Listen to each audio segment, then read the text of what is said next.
तरह ख्वाजा साद रफ़ीक साहब ने आपके सामने नुकात पेश किए।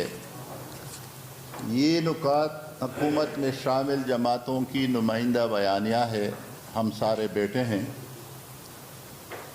मैं उन चीज़ों पे ज़्यादा वक़्त नहीं लूँगा जिस पे ख्वाजा साहब ने बात की, लेकिन इस मुल्क में जो हमारी नई नस्ल में जिस तरह तब्दीली पैदा की है और सियासत को जिस तरह गंदा किया है और बड़े और छोटों का अदब मुकम्मल हमारे जो कल्चर का हिस्सा था उसको ख़त्म किया है, तो जिस तरह ख्वाजा साहब ने कहा ये एक एजेंडे के थ्रू पे आया है और वो एजेंडा मुख्तलिफ अंदाज से इस मुल्क में कोने कोने पे ला रहा है। और यहाँ पर हमारे मुल्क के जो अहम इदारे हैं, कभी वो आता है अदलिया पे वार करता है, अगर सुप्रीम कोर्ट उसके हक़ में फ़ैसला करता है तो बहुत अच्छी बात है, अगर कभी इलेक्शन कमीशन उसके हक़ में बात करता है, फ़ैसला करता है तो अच्छी बात है। अगर जिन लोगों ने उसको लाया था और जब तक उसको रखा तो वो इदारे सब ठीक थे, लेकिन जिस तरह सब ने सोचा कि इस मुल्क के लिए नुकसानदेह है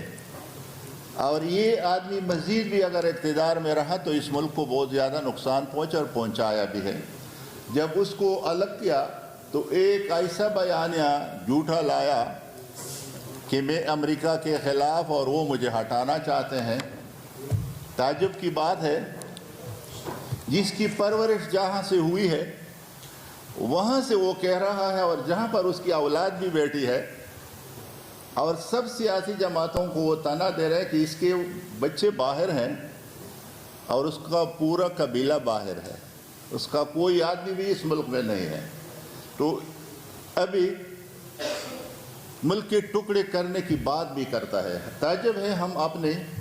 हमने आज हुकूमत में भी ये बात की और सब सियासी कैदीन ने हुकूमत से ये बात की कि अगर अभी वो रुकता नहीं है, वो इदारों की तजलील कर रहा है, वो सुप्रीम कोर्ट की तजलील कर रहा है, वो इलेक्शन कमीशन की, तो हुकूमत का फ़र्ज़ में आता है कि उसको रोके। आज मुतफ़िक़ा का फ़ैसला है कि अगर वो इन हालात से ना रोका तो कानून हरकत में आएगी, उसको ज़रूर रोका जाएगा। अभी अगर ये बातें जो वो कह रहा है इदारों के बारे में, अदलिया के बारे में कोई और शख्स करता तो ज़रूर अभी आपके मीडिया के ज़रिए और कौम के सामने वो गद्दार होता, लेकिन वो आज भी पाकिस्तान का वफ़ादार है और पाकिस्तान की मईशत को इतना तबाह बर्बाद किया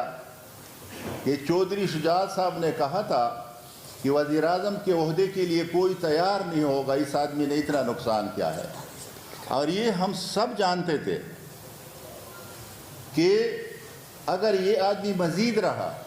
तो ये मुल्क बिल्कुल मुकम्मल दिवालिया हो जाएगा और ये ग्रे लिस्ट में था। ये सब ने ये सोचा था कि हमें सियासी नुकसान होगा, जो हमने महंगाई बढ़ाई है, पेट्रोल की कीमतें हैं, लेकिन अगर हम न करते तो ये मुल्क नहीं बच सकता था। इंशाअल्लाह अभी ये भी फ़ैसला हुआ है कि हम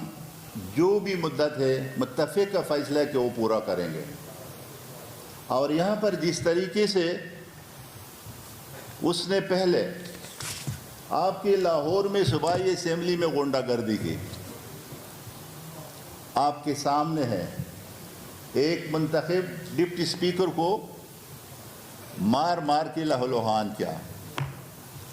और इशारे दे रहे थे कि और भी करो। तो अभी वक़्त है कि 22 तारीख़ को जो बात है, ख्वाजा साहब ने आपको वाज़े बता दिया कि उसका कोई साथ दे रहे किसी दूसरी जमात का तो वो बड़ा वफ़ादार आदमी है, अगर कोई उसके साथ इख्तिलाफ रखता है तो वो फिर मुनहरिफ भी है और गद्दार भी है। लिहाजा इस मुल्क में आज आपकी मीडिया की भी बहुत बड़ी ज़िम्मेदारी है,